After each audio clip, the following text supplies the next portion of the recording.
What's up, everybody? So this is going to be such a cool episode because I got Allie, the real femme sapient, in the house. How are you doing, Allie?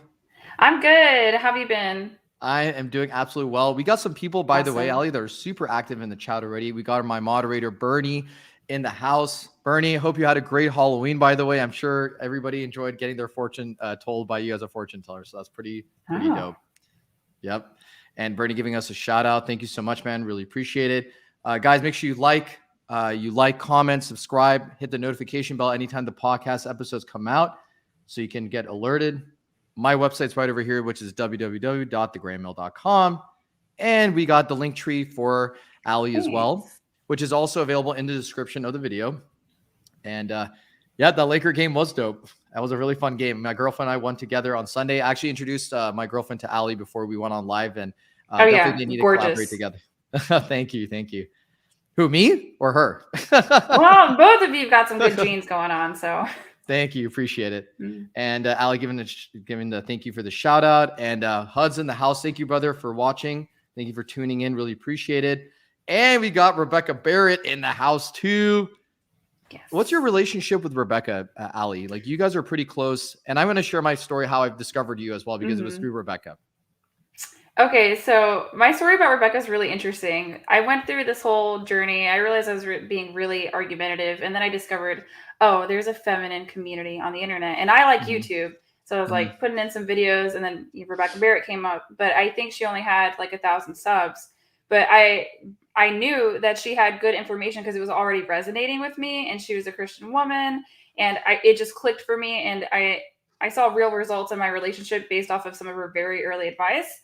I didn't expect her to like completely take off, but she did, and I'm happy. I think that we need more of that growth in this YouTube sphere. Mm-hmm. No, absolutely. So it's really funny. Actually, how I discovered you was I was on, I remember I was like chilling in my living room right over here, and I was just scrolling through Instagram, and I checked Rebecca's stories like usually on a daily basis. She's always posting like really good stuff. And then when I saw her, I think she tagged one of your photos. Like, she posted one of your Mhm. like photos, and one of your posts are really well done. So you have like an editor, or are you like also a graphic designer? Like, is that why they look so nice, or how do you do it? So I use an app. Most people don't know when they're figuring out how to market themselves online. It's Canva. It's a low subscription service, but I learned through studying social sciences and also anthropology that beauty is essentially a myth. Humans Mhm. really love symmetry. And so I have Mhm. that eye for symmetry. I can tell when something's off. I can make things look kind of pretty. So I started playing around with that, and I found out that I could get good at it. And Mhm. I just sort of kept doing it. As for writing, I am a writer by trade. I've been writing since I was 15. I do have a blog. It's very like deep and intimate, but if you wanted to know sort of like I call it femlosophy as opposed to Mhm. philosophy, it's a I like good that. read, and it really gives you like an in-depth perspective on who I am and my journey. It's just something I do that I love. That's awesome. That's awesome. So, I could tell your writing was very good, and I could tell the way you designed your poster very nice. So, what happened was, I just, I was on Rebecca's story. She shared your story or your post, and then I just started going on a clicking spree and a liking spree on all your content. I was like, what? There's another girl just like Rebecca that's talking about how male and female activist groups are not really beneficial much as we see it can be beneficial, as much as they paint themselves as being beneficial. hmm So when I found out, I'm like, whoa, there's another girl out there. I was just like, I gotta see, like, I gotta make sure, is she the real deal, or is she, gonna be wishy-washy? And I see that you stood to pretty much the same principles that I believe in when it comes to male and female intersexual dynamics. And I said, this girl needs to come on my show. I have to speak to her. I need to get in touch with her. I hope she's cool. I hope she has a good personality. And then I just literally commented and I said, yo, when are you going to come on my show and do a podcast? I think I just posted on my story. I said, this girl, I blew up like 3 of your different posts on my stories. I said, and you know what I did? And at the time when I was single, I sent to like, anybody I was dating at the time. I was like, this girl, like any girl needs to see what Allie's posting. Like, it was amazing. Again, your work is very good. And for anyone who hasn't seen her work yet, please go on Instagram and just kind of scroll and see what Allie has. And actually, Allie, you write down really good descriptions on your stories. You write pretty much like articles, in my opinion, or like just like hmm pieces here and there that can be considered a blog. I don't have a blog. Instagram is my blog. So I'll sometimes go on that whole spree where I wrote about like, feminism and male activist groups where I took, pictures. I actually took notes out of your playbook where like you had a picture of like a person or like a couple or something and you wrote down some descriptions. I was like, you know what? I like the way her format is. So I want to also replicate that and create my own like, words and content out of it too. So I think it made my stories look way better. So I got to give you your praise on that. Thank you so much. I appreciate that you really enjoy my work. And I'm happy to be that female guidance. I went into becoming a woman pretty much alone. Rebecca talks about this thing where children don't have involved parents. And so they essentially grow up feral. And I had to figure out adulthood on my own. And then I had to figure out womanhood on my own. And that was really hard.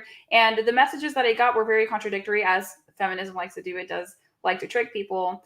But when I discovered femininity, it just opened up this whole other side of what being a woman could be for me. And I haven't been the same. And so I preach this message to women all the time because I was miserable. And now I'm pretty happy, content majority of the time. And I think this is an option for other women who are in denial of some of the softer things that they want in life. Do you think, thank you, Rebecca, for the comment, by the way, you guys are the best. We appreciate you so much. We know you're the best too. Ali, do you see that? Do you feel like women are being robbed of the message that is being shared with them in the mainstream media in terms of like, go boss babe, career woman? And here's my stance on it. Before we hear yours, I just want to say that I'm okay with women going out, making their money, go up the corporate ladder. That's completely fine. I love career advancement for anybody. And I'm not going to stop anyone from advancing in money, their body, career, whatever it is, right? But there's a delicate balance that's necessary. And here's what I mean. Like a guy cannot just say, I have 6 figures in my bank account. I have, 6-pack abs. I'm, 6'10" or whatever. That doesn't mean you can land a quality woman or a woman that can be really attracted to you. So I feel like it plays the same way with women. Like you can't just be really good at your career and then totally neglect your own dating skills or going out there dating other men to see kind of like who's out there for you and what makes the most sense for you. That's my sense. So what do you think about like the message that's been given to women about go boss babe, career advancement, all that kind of stuff? The message, it's really contradictory. I see social scientists constantly trying to solve for the problem that is woman, the problem being that we're fertile. We have a fertile window, so we have to plan our lives accordingly. They would rather you live in denial that you have to plan your life accordingly. They want you to break the system instead of teaching you how to work within the system that exists. I don't have time to sit around and wait for a revolution. I'm only going to be fertile until I'm 51. So I do see it impact women, but mostly I see it impact women in college campuses. I'm at university right now. I'm not going to disclose where because lots of bad things could happen to me. Don't do it. But I'll tell you right off the bat that we are constantly being told that women are oppressed and so they can't attain a college education. Well, if you go to a college campus, women very much outnumber men. At this point, it's 2-to-1. For every 1 degree that a man earns, 2 women are earning a degree. And so when there are more women on campus and less men on campus, women have to play men's games for relationships. They have to compete for a smaller pool of men. Whereas like if there was a college campus, and this has been proven, if there was a college campus where there were less women and more men would have to play women's games. They would have to get in relationships. But they're not even being educated on romance. They're only being educated on how to be good workers. And that, I believe, sets them up for failure. I recently had a discussion with a couple of Gen Z students, and we were discussing marriage. And I asked them what they thought was good about marriage, because all I heard was the bad things that were coming from the religious side. And all I heard, I only heard one positive comment, was, you get a best friend. I was like, oh no, it's so much better than that. And I feel bad that they don't know how good it can be, is where I'm at. Mm-hmm. That is, yeah. It's funny for me, Ali, I personally, when I came across the red pill, which I want to ask you your opinion about it. When I came across the red pill and I learned all this abundant amount of information, I was like, has my life been a lie this whole time? Why doesn't anybody share anything about this red pill information? How come my parents didn't talk about it? How come the mainstream media doesn't talk about it? How come my mentors from the past and dating coaches I've listened to from the past, nobody talks about any of this kind of information? So I was a little bit, I was just had a mind-boggling moment, and then I was just so happy and grateful that I came across this information anyway, because for better or worse, the red pill it can help you. It impacts your life for better or worse. I've used it to my advantage to just get the tools I need to get the information that I needed. And now I know how to apply it to my relationship with my present girlfriend. I know how to apply it to my business life. I know how to apply it to the world of just self-development. So it was really good. I mean, I stumbled upon it because I was just sick of getting flaked on, girls not taking me seriously. I went on YouTube. Richard Cooper is the first guy that I, found on YouTube. So Richard Cooper led me down this rabbit hole of like Rollo Tomasi, and then it led to like other people. And then I had coaches I paid for. And then all of a sudden, like now I'm in this like world of like red pill. And I didn't even realize like how big it's like, there's levels to this. There's levels to this. And a lot of girls, they don't have no idea, or even guys don't have any idea that this even exists. So Ali, for the red pill, how did you stumble across that, or how did you learn about it? I'm just going to start off by saying I love the red pill. I love the male community. It's so cool when they're not angry, because the same way that an angry feminist gets on my last nerve, that's the same way that an angry red pill man gets on my last nerve. It's just so cynical. There's a fine line between the red pill and the black pill, but in any case, I kind of discovered it a lot primarily from my fiance. I was getting really frustrated because I never identified with feminism. There was no way that I could identify with feminism because I'd been primarily bullied by women my whole life. And when I say bullied by women, I would be a young girl in school, and because I thought differently and I thought critically, adult female teachers would also socially shun me. So there was no way I was ever like, what girl movement? Like, get out of here. Because I knew adults are not supposed to treat children that way. Right. So I ended up going to university, and I'm constantly complaining to my fiance, and he's like, wait a minute. He's like, have you seen this documentary? And I was like, what? He's like, there's other women that are not feminists. I was like, okay, all right, preach to me. And so we ended up watching it, and that was how I have come to see that men are an at-risk demographic as well in their own ways. I believe that men and women suffer differently. Women suffer more on the neuroses side, and also we have a lot of consequences if we have poor mate selection. I believe men suffer in ways like they die younger, they're incarcerated more, they end up on drugs more, they're more likely to be homeless, just different things that affect different demographics. And so when I saw that, it just really justified a lot of things for me. But I love red pill content creators like the OGs. I love Rollo Tomasi. I have his book, The Rational Male. He makes me laugh. I hate how spot on he is about women sometimes. And Greg Adams is good.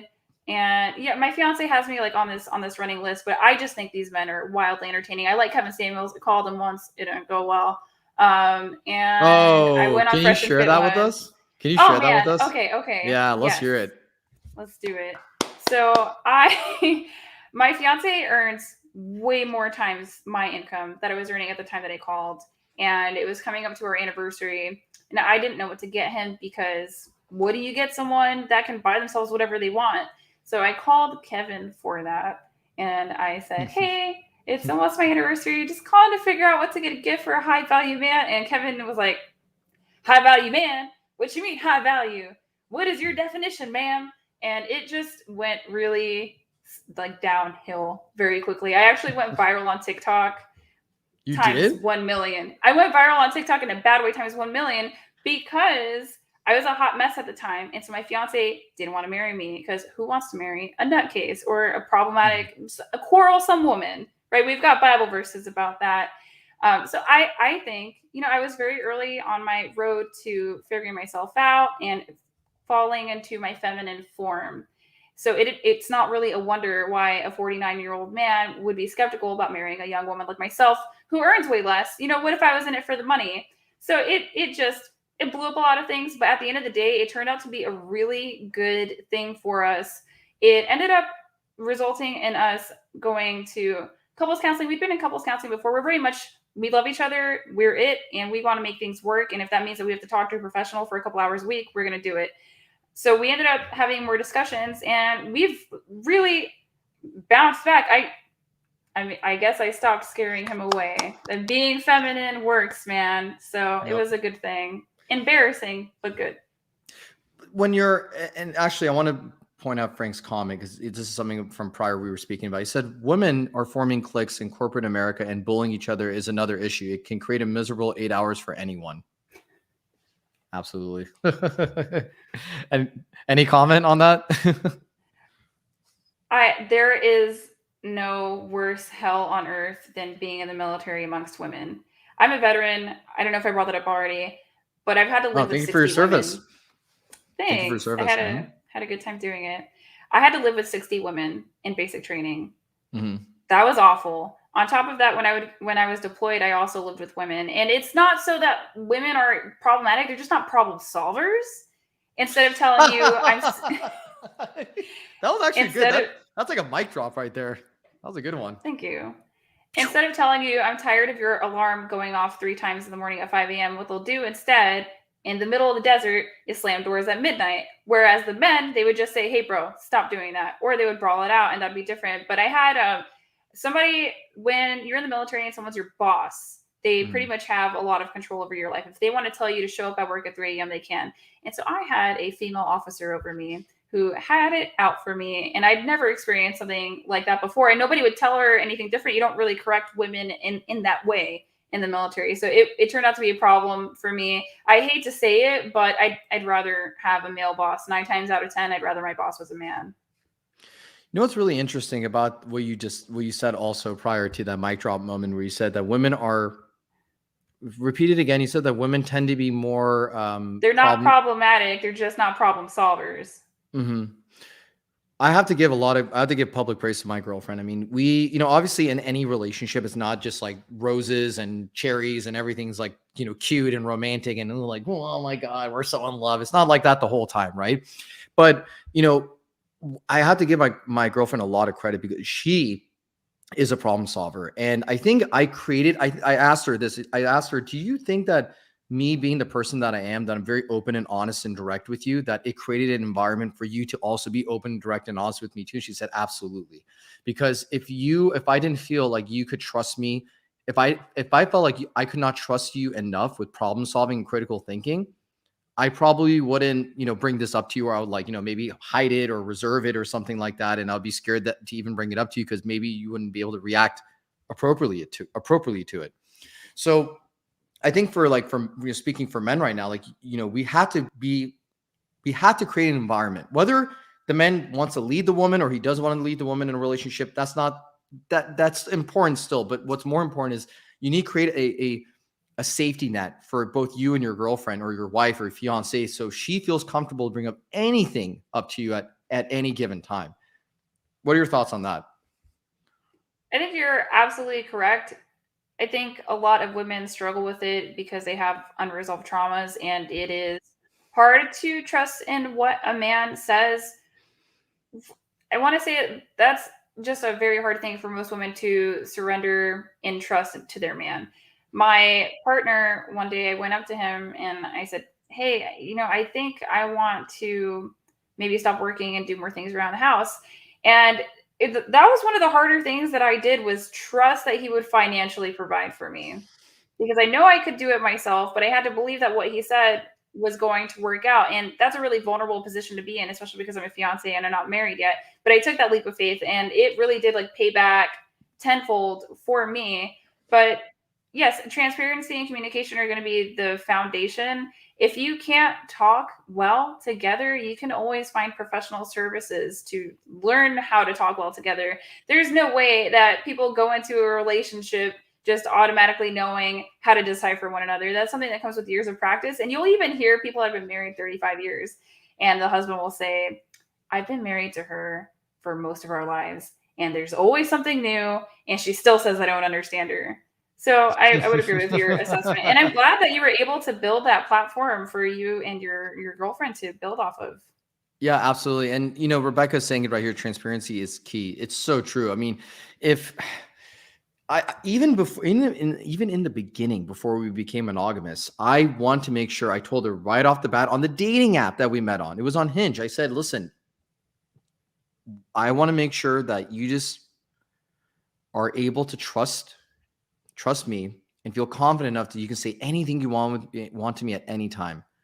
give me your, let me know share me your desires, share me what's your interest, like everything because here's the thing. If I'm going to date you, I'm at a point in my life where it's not just about like the casual hookups. Like it is casual in the beginning, but then I want to cultivate to something else to see if there's any potential where it could be a long-term thing. So that was where my mind was at. And I think that really made her feel very comfortable that she can trust me. And, considering like all the other guys that any girl has dealt with in the past, I'm sure a lot of the guys, like think about it this way. Like I know guys, like there are guys out there that laugh at their girls, or they feel icky and weird when girls say they have periods, or like if, let's just say a girl is, dealing with something, like if she's having an emotional breakdown, being a man that can stay calm and relax and problem solve and just like tell her to just, relax and have her just be in your arms. And, sometimes girls will say like, hey, I don't want you here right now, like go away. But really, they don't want you to go away. They just, they don't know what to say, and they're mad or whatever. Being able to discern between the two, like, is she serious? Is she not serious? Like that whole thing is a game on, not a game, but it's like, it's a level of skill on its own. It's a skill to a degree. Mm-hmm. I would say that women should learn also to be more direct with their partners. Yes. That's something that just comes with repetition and habit, but you have to start doing it because he's not going to know. There's been so many times that I've been mad at my fiance because he just didn't get something. But if I just come out and say it directly, it gets done and it gets solved. Women are not used to having to do that direct form of communication. I don't know why. I think maybe they're delusionally brainwashed by other women into men should just know. He is not going to know. If you want him to take you to a nice restaurant on Valentine's Day, because I promise you, most dudes are not thinking, you know what, February 14th, that's it. That's my night. He's not thinking about it. So just tell him up front, babe, listen, I love you. I really want this to be a special occasion. I would like to go into a steakhouse dinner, and I want to walk in the park, and I want to watch a movie. He'll do it. But if you don't tell him, he's going to get you some horribly unromantic socks or something. Don't set yourself up for failure. Clue the guy in. But that's also like things around the house. Instead of saying the dishwasher's not working, it's better for you to say, babe, the dishwasher is not working. Do you think you can do something about it? Is there any way I can help? That helps a ton. Boom. Yeah, I just like to create sound effects since I don't have a soundboard, but I think that no, it was really good. Yeah, no, seriously, I'm in the middle of like working on it, but what you just said was very, very important. I think one thing actually I compliment my girl on. I tell her like, thank you for being direct. Thank you for telling me what's on your mind. Also, you're not like playing guessing games with me where I have to guess like what's wrong. Like, hey, babe, what's wrong? Is it this? Is it that? Like you're just being straight to the point, and I tell her this so she sees. Just like how you mentioned, I think on one of your stories, or it was one of your videos, where you said, if you want a man to do something for you again, tell him, but don't overdo it. Like, let's just say you like, for example, you want your boyfriend to give you like, let's say foot massages or something like that. And he does a really good job, but he's not something that's on his mind where he does it all the time and very continuously. Like you can compliment him. Like this is something from what you said. You can compliment him and say, babe, you do really good foot massages. And can you give me like, can you give me one again or something like that? Just don't overdo it, because then it's going to be like you're abusing, the act of the genuine. You know what I'm talking about? Yes. So I know exactly what you're talking about. The idea was to not abuse your powers for evil. You want to positively reinforce the things that you actually need and want done, but you don't want to positively reinforce, hey, can you give me a drink? Hey, can you take my dish to the sink? Hey, can you pick me up some dinner? Hey, can you cook me some dinner? You don't want to berate the guy, literally compliment him on the things that he is doing well that you want him to continue to do. And if he doesn't do something well and you think, maybe that shouldn't be on his plate of things to do, just tell him, honey, I don't think you're going to figure this one out. I would rather you didn't. I think that's something that I want to do myself. Like women we have weird ways that we like to clean the house. So if you don't like how your man is folding the laundry, just tell him to stop folding it. It's so easy. But I what I mean is the best way to get a man to continue a behavior is just gratitude. Gratitude. And if he's done an exceptional thing, love all over him. Let him know. I mean, am I allowed to like curse on here? Yeah, you can. All right. Just let him know he's the shit. Just tell him he did something super amazing. And he's going to keep doing it for you because they like hearing that. I love that. That's such good advice because I love to hear compliments. And when my girlfriend tells me something like, "Hey, I really appreciate," like for example, the one of the drawers for the kitchen cabinets or whatever wasn't working, and I got my tools immediately. She's like, "Hey, like Cam, can you fix this? It's not working." So I immediately got my tools out. I'm like, "Hell yeah, this is my masculine woman right here." She's gonna see me use power drill. She's gonna see me like use all these tools and stuff, and I'm gonna have all this construction gear on. Like that's totally unnecessary, just so I can look like I'm like, like Tim Allen from Home Improvement or something like that, just construction work, all that stuff. But it was great. I mean, just being there for her and getting those, those acts done. Like, I guess you want to say like the 5 love languages. I don't really, follow that. But, if we're going to talk in those terms, like the acts of service, goes a long way, for both partners. If you see that partner shine, they deserve that praise. And having gratitude, oh my God, gratitude is so powerful, Ali, because you're constantly, you see, a lot of times like women will say like, I feel so underappreciated. And a lot of time guys, they suck at communicating too. They don't even know how to compliment a woman, and they don't even know how to compliment their own woman, their own lady. So what ends up happening is they just say like, oh, thank you. And then the girl's just kind of looking at him like, I mean, he likes the salmon, but I mean, does he really love the salmon? So like what I do is like, Oh yeah.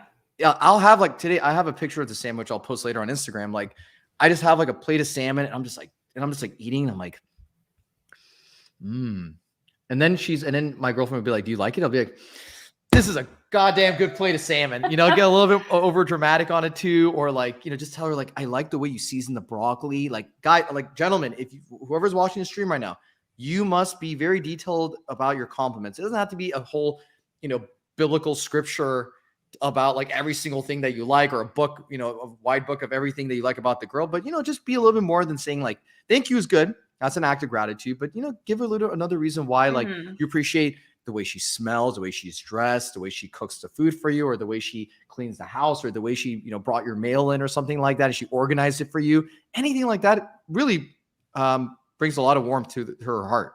You agree with that? 100% I agree, but that's also in general good social skills. When you compliment children, they say the best way to instill confidence is that you compliment specific parts of their action. You don't just say, good job, high five. You tell them specifically, I like the way that you shaded that in, or I like how you cleaned up this place. You have to get specific in the details. But I want to say for men, women are a little bit insatiable. I'm going to say it. Women can never be satisfied. Challenge me if you want. Show me a satisfied woman. I'll show you a unicorn. Okay. So if you're going to be overly exuberant repeatedly with a woman, I feel like you set the bar way too high for the rest of your life, and maybe it can kind of lead to some issues later. But I also think women tend to read into communication from men. So if your man tells you dinner was good, he really means it. Like it was good. Now you can ask him, was dinner excellent? But be careful what you ask. But to take things sort of at face value with men don't talk to women the same way that women talk to women. That's why we're able to, as women, read into social interactions that occur between our men and women, where we can look and say, I think that's your work wife.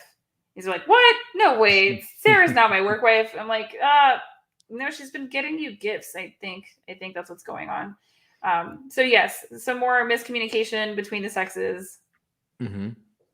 I think absolutely. You don't want to go a little bit over. You don't want to go overboard with the compliments and everything like that. And then it just destroys the it destroys the integrity and the authenticity behind it, right? But I think, like you said, it has to be a healthy. Everything is in moderation, Ali, in this world. Like you got to do sometimes I just say this tastes amazing, and that's it. That's all she's going to hear. Other times I'm going to say, hey, thank you so much for doing this. I really appreciate how you did this, and that. It really makes me feel appreciated by you. Makes me feel very loved by you. Makes me feel like you actually care about me. And then she I see this smile on her face just goes up like when I start saying all this stuff. So yeah, communication is absolutely key. Frank has a comment. He said, my brother and his wife were having some issues. I told him right in front of her, I think she thinks you're a mind reader. She busted out laughing, and their communication has gone a lot better. It's true, man. That's good. Women would stand to benefit a lot. So a lot of my women that I coach in terms of dating, they just don't understand exactly how far being direct can go. There's a couple of benefits to being a direct woman would provide in pursuit of men. Number one, if you make the first move on the guy, you're not waiting to be chosen. You don't have to be chosen amongst a bunch of women. You end up choosing the guy. And it's not necessarily a power play, but we know women have this desire to feel empowered in the ways that make sense. And so I would like to feel empowered in choosing my romantic partner. It's just a nice little cherry on top of your womanhood. But also, you can tell a man that you like him. If you tell them that you like them, they'll pursue you a lot quicker than they would otherwise, because he's not just going to be able to tell, oh, she's been staring at me extra long, she's into me. He might not know. And I discovered that in middle school. I went on a test. I wanted to see, can I make boys like me by telling them I like them? The answer was yes. And I see this even work now with my clients who are in their late 20s, early 30s. They do the same thing. They make the first move in a classy manner, in a feminine manner, and it always works out for them. A lot of the women that I see struggling with dating, they can't even take the chance. They're afraid of rejection, which Mhm. I find, I understand it, but at the same time, it pales in comparison to the amount of rejection that men face and how they're just quick to recover. And I tell them too, if it doesn't work out with your date, you get a new one. You just go Mhm. out and you get a new man, and you just keep trying and trying and trying and trying until the rejection doesn't hurt so bad. And then along the way, you end up meeting a good guy. So direct communication, if you're struggling with men and you're a single woman, just try it. You literally have nothing to lose besides, Mhm. maybe the possibility at a good date and some romance, maybe even lifelong romance. And one thing that was important that you mentioned as well regarding this, about being direct, and it's not just about like finding out what you want or finding out if this person is on the same and agrees with you on like going out with you on a date. You are establishing clear, direct, concise communication that is going to prevent time wasting. Because in our men's community, in the red pill community, everything we learn, we're always like, make sure the girl's not a time waster, right? Well, what's one way of finding out if she's a time waster or not? By me telling her like, hey, I find you, very attractive. I want to go on a date with you. And, potentially we'd be intimate as well. Right there, she hears date, she hears intimacy, and she hears that I think she's attractive, right? Those three things does not mean I want to be your friend. It does not mean I want to play checkers with you and just have a coffee with you and then we talk about your ex-boyfriend or talk about who you're dating right now. Nope. So Mm-hmm. women can practice the same thing too by saying, hey, I think you're cute and I like you. Just like what you said, pretty much around along the lines of that. That right there forces the guy to either lie or be honest. And then let's just say whether he's lying or being honest, he's forced to give an answer that's either going to be in your favor or it's not. Now you got to do women have to do other tests to find out, is this guy genuine? Is he really all about it? Or is he Mm-hmm. just like talking just to get into my pants or have continuous, access to sex or something like that. Right. So Mm-hmm. that's one thing that I think women can learn from as well, is that, it's not just about also getting finding out, getting what you want and finding out if this person's compatible for you, but it's like, is this person really, really into you? Or like, I mean, like, are you guys just hooking up and it's going nowhere? Like, are you just, maybe you want to casually see the guy, or maybe you Mm-hmm. want to casually see him and then build into a relationship? That's the only way to know. You got to find out. You got to be direct and ask. I agree. Part of the problem lies that Mm-hmm. some women don't know what they want because they've just had an abundance of opportunity in the West.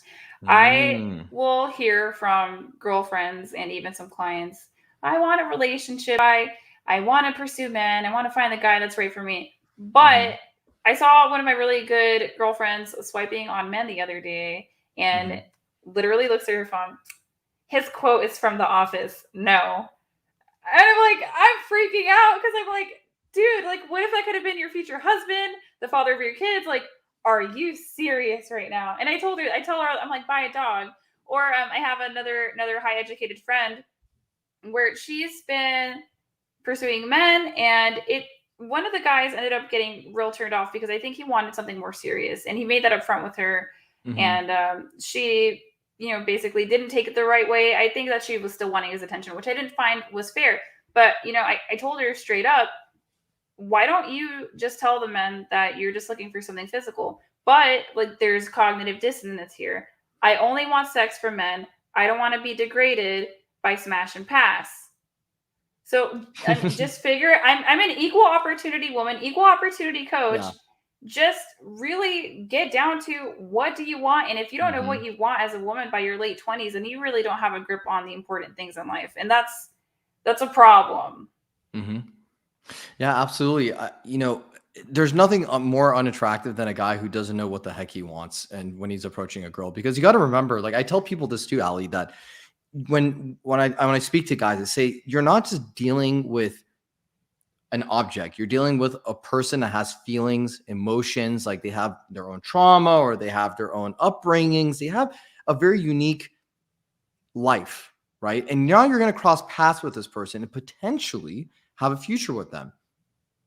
So what I tell guys is like, there's no time for you to waste. You must get better at speaking with women. You must be in physical top shape. We're working towards that. You got to be, have a clean mind, clear mindset, everything like that. So if you're going to present yourself as like a bumbling fool to a lady that you find as attractive, I mean, that's not a good look. It's not a good look. Like you remember, like she's been approached by, thousands of guys.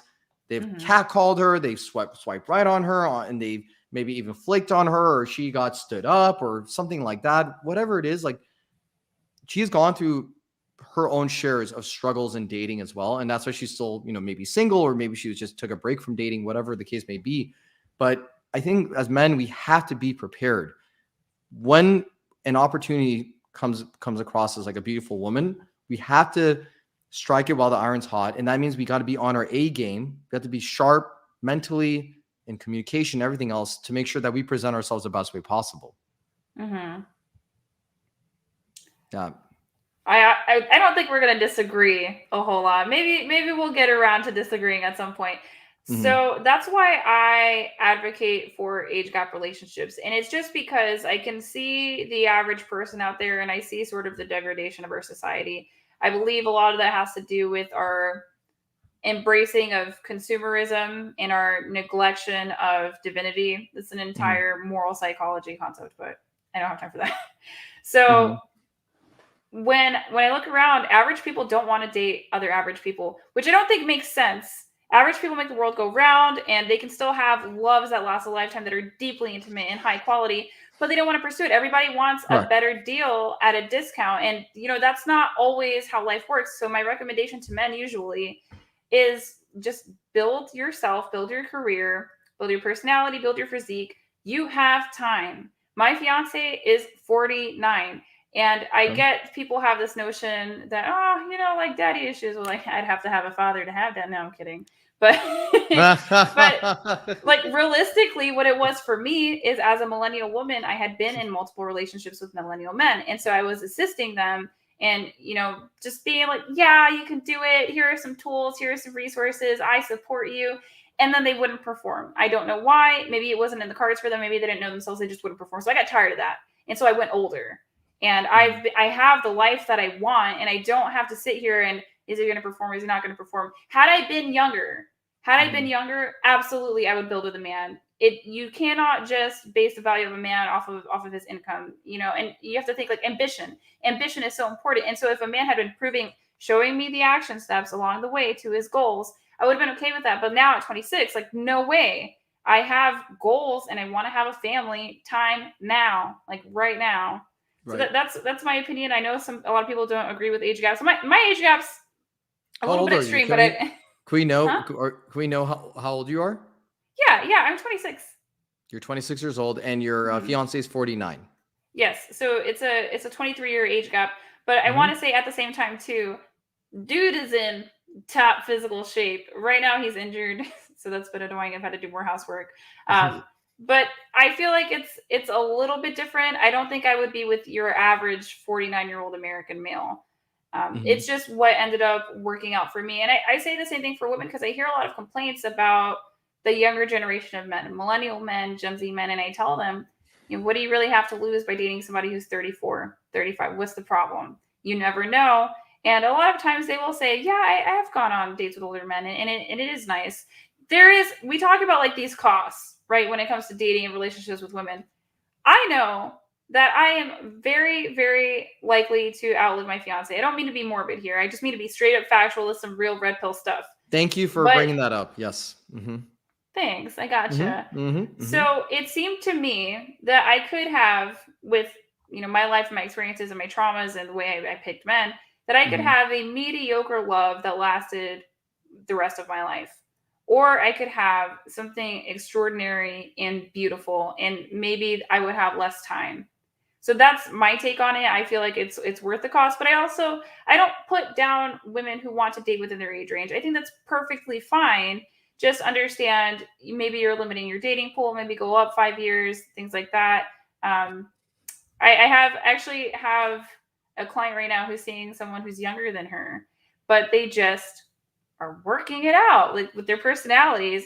So I think whatever's going to work for you, this is just my preference.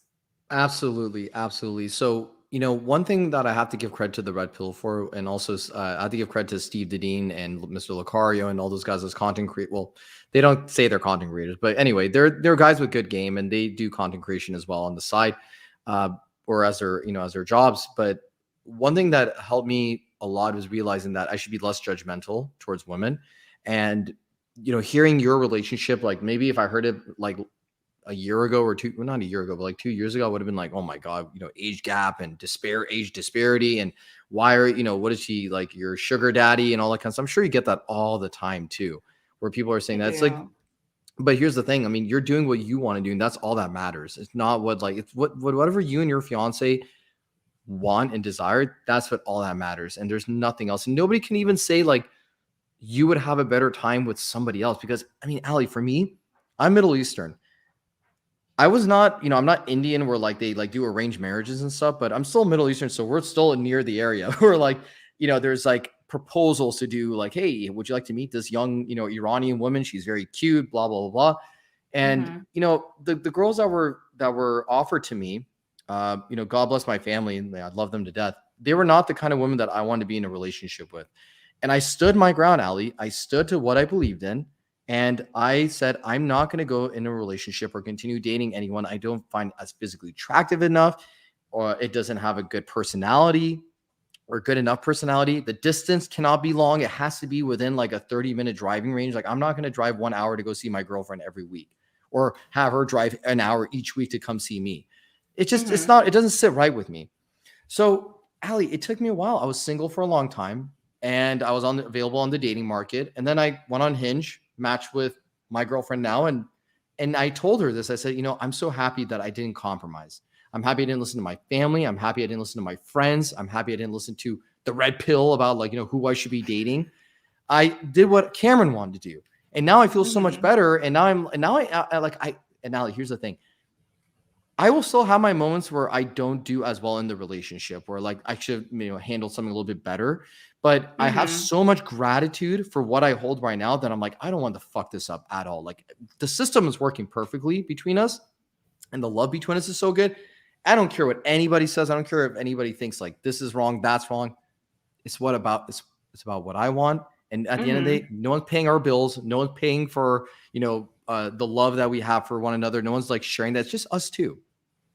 I just want to share that with you because I felt like, you probably you've gone through a lot of, I'm sure, some kind of feedback or criticism about your guys' relationship, right?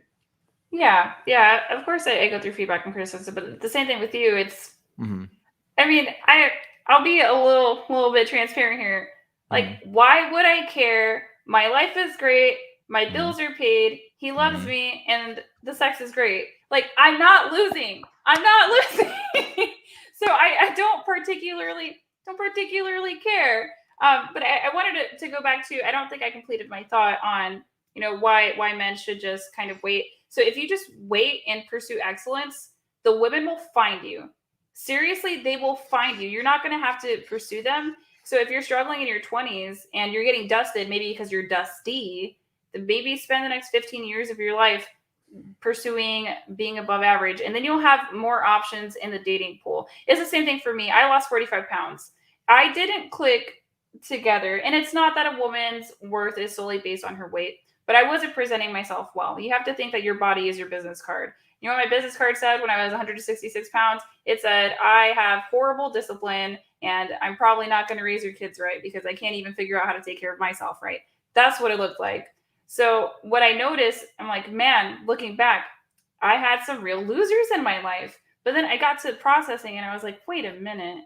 Maybe that's because I was a low quality person. And then lo and behold, I'm telling you, night and day, I started taking care of myself more. I took my life seriously. I had goals. I was engaging in femininity. Boom. High quality dude shows up. And it works. Pursue being the best version of yourself so that you can get access to somebody else being the best version of themselves. And these stories are out there. Ask any of your friends who were struggling with dating. They took a beat. They said, okay, I'm going to level up. You saw the change because you can tell when someone's improving. 3 months go by, 6 months go by, and then they had a decent relationship. Talk to that person. Ask them what that journey was like, and maybe see what you can take away from that.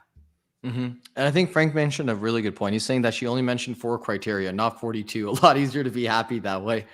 That's very true. I mean, one thing, actually, one of my mentors, Frank and Ali, that he said, so Cameron, what are you looking for in a woman? Like, first of all, what are you interested in? I said, hey, we start casual, but like, I would love to be monogamous.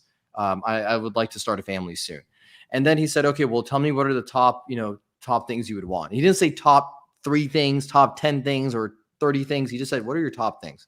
And I said my top things, and I gave him probably a list of like 8 different things. And then he's like, dude, way too much, man. Just narrow it down to 3 things. 3 things that are like your non-negotiables, and that's it.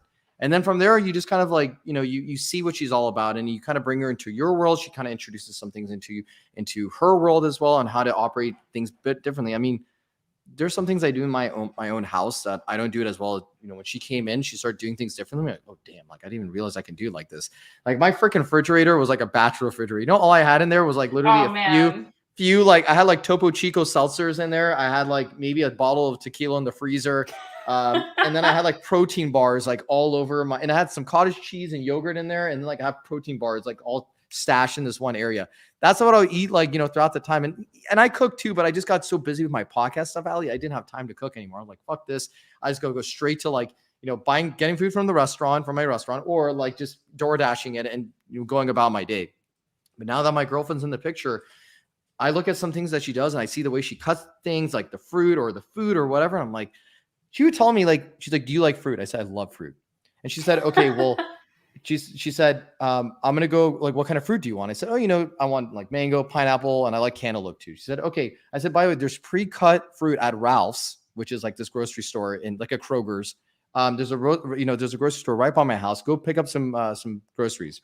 She's like, I'm not going to pick up pre-cut fruit. She's like, it's filled with like pesticides and all that kind of stuff. It's not organic. I'd rather get the actual fruit and cut. I'm like, game changer. I have a girlfriend that loves to cut fruit. Hell yes. Woo. That's awesome. Yeah. Right. And it goes to show you men are simple creatures. I am so serious. Women think that you got to be Chef Gordon Ramsay to land a good guy. It couldn't be further from the truth. I'm gonna put you on some game right now, ladies. Yep. Look. Hold up. Full right. screen mode. Go ahead. Do your thing. You don't have to know how to cook to get a man. And one of the easiest ways to get a man on board is with a good sandwich. And you want to know what makes a good sandwich? It's not the sandwich artist. It's the ingredients. So you buy high quality ingredients. You get your boar's head meat. You get your fancy deli cheese. And you get bread from an actual bakery. You put that together. The men go nuts. That's it. And then see what else he wants on top. Maybe it's a little sauce. Maybe it's an olive. Maybe it's a pepperoncini. Okay, but that's it. Or like, let's say you're extra lazy. Get an air fryer. $70 to get a man sounds pretty cheap. That's all I'm saying. Throw some wings up in there, 400 degrees, 15 minutes, it's over. That's my TED Talk. Thank you. Oh my God, love it. Ali, that is so true because I love how we keep talking about the goods of our, good things about our partners, because even, my girlfriend, she makes a fantastic sandwich. I was blown away. I'm like, dude, this tastes like this tastes way better than Subway. And I'm like, this tastes like literally from a restaurant. I was just like, oh my God, like, can you make this again another time? Like, please, this is a freaking amazing. And just smile on her face that she gets. It's just, it's awesome. This is all about like compatibility. And it's all about like doing things. It's a value exchange between men and women, Ali. Like, first of all, I sometimes feel, I'm not going to lie, sometimes feel a little bit too selfish if I see her doing too much around the house. Like, I want to help sometimes. Like, I'll see, for example, like she's just chilling on the couch. She cooked, she cleaned today. I'll pick up some of the dishes from the dining table. I'll take it to the kitchen. I'll rinse it a little bit. I'll and then she compliment. Then she goes, She goes behind me, gives me a hug, and says, "You're so hot when you're like working in the house." So when I hear that, it also makes me feel like I'm being, I feel validated for that in the relationship. I feel appreciated. And I'm like, dude, I would just do this anyway. If you didn't want me to do it, I would still do it because I had to survive in this house on my own before I met you. So like, cleaning, taking out the trash is not a big deal, but just that it's everything we talked about so far, the compliments, being in a relationship with someone you believe in, and just having appreciation for that person and that value exchange will go so far in a relationship. And let's see. So we got some people. So Bernie's saying women ain't packaged perfectly, but a cooking 101 book goes a long way. That's funny. Yes, I do. I do have Cash App. Just shoot me a DM if you want to send me any like money or anything like that, or if somebody wants to send me money, just shoot me a DM and I'll send them my Cash App. One thing I want to ask you, Ali, that Bernie said. He said, okay, so this is like the typical red pill like philosophy. Of course. Men lead, women follow my program. Now, okay. When I first got into the red pill, Ali, I was like, men must lead, women must follow, all that kind of stuff. Because I'm like reciting everything that I learned from Rational Male or learned from like, whatever red pill content creator. And then I came across relationship what I didn't realize, thanks to the red pill, I didn't realize that a lot of times some of the women in my life that I know that have husbands, so like family, friends, family members, whoever, sometimes they're running the relationship, or the men like to defer to the women for making decisions, right? Yeah. What is your take? I want to know, like, this is my question. Like, I heard that, like, what is your take on it? Like, I've seen some marriages, they work out well. Like, I have family members, their marriages are fine. They're still together. They raise children. Right. Are these just the exception to the rule, or like, what is it? What's your opinion on all this? There's always going to be exceptions to the rule. There's always going to be anomalies. There are women out there that are masculine women leading the household whose men are basically second to them. And that works for their family. And that's fine. But women, on average, this is what I'm saying. If exceptional people are just that, they are exceptional. And if you're not an exceptional person, life would have told you by now. Okay, so you are either inflating yourself and your value, or you're definitely just in denial. That's kind of the issue here. A lot of women are not going to be happy being more powerful than their men, professionally or within the household. That's most women. Women like to date across and up. And I've had women message me, and I'm talking about like women that are trying to do it all, which most women cannot. That's another issue. Is that feminism keeps telling them that they can't. And they'll ask me, how can I be softer to my husband? I'm having such a hard time. I'm just being a bitch to him. These are the words that they tell me. And that they don't know what to do about it. And I have to explain to them, look, like, you took a dominant position. That's going to make you angry. Once you reach your top in your profession, go back, turn it around and flip it to your husband so he can get that professional dominance back. Maybe you go out there and you get that law degree, or maybe you get your MD. Turn it around, give your man some money to flip some property or open a business, something that makes sense. You want him to be in the driver's seat. It sounds crazy, but even feminists want traditionally masculine men. And if you want to pursue your dreams, I think that's awesome. I am here for all the different kinds of women, career women, stay-at-home moms and wives, and women that want to juggle both sides of the spectrum. I get that. Just go into full awareness. I'm telling you, these women that are trying to do it all, they're not sleeping well, but they do have a plan. I know a woman, she is pursuing a prestigious degree right now, but she does plan on basically turning over some reins to her husband once it's done. And he's putting her through school right now. And I do think he's going to be one of the ones that gets a return on it. But I do often hear, men that don't get a return on it. And I understand that. I'll tell you this. So I'm not sure. Do you know that I'm divorced? That you were divorced prior? I think you mentioned on your stories. Right. Okay. So I am going to be straight up, right? Because to disparage my ex-husband is to disparage myself. I married him. That was me. He was not a bad man. I just did not know who he was until later. So for me, he started off like very ambitious, but then gradually as the marriage progressed, he got less and less concerned with professional results. And I was like, whoa, wait a minute. This is like breeding some huge insecurity in me. And then so I had to be in my masculine. I was doing a lot around the house. I was organizing the bills. I was belittling him. I was not, I will say it right now, I was that nightmare red pill wife, right? But that's what happens when you marry someone that maybe you don't know enough about, or you don't want to be in that relationship with them. That's why I tell people, pursue the people you want. You want the alpha male, go get him. You want that hot lady that's smart and funny, go get her. So when I had to be in my masculine, that really just wore me down, and it killed the marriage. It was over quicker than I can eat. Like, you get divorced the same way you go bankrupt. A little bit gradually, and then all at once. So there were like seeds that were planted. And then I was like, oh man, I can't. And so that's what happened to me. So no, I don't think most women are happy being in the driver's seat. And are there anomalies? Yes, but that's just who they are, anomalies.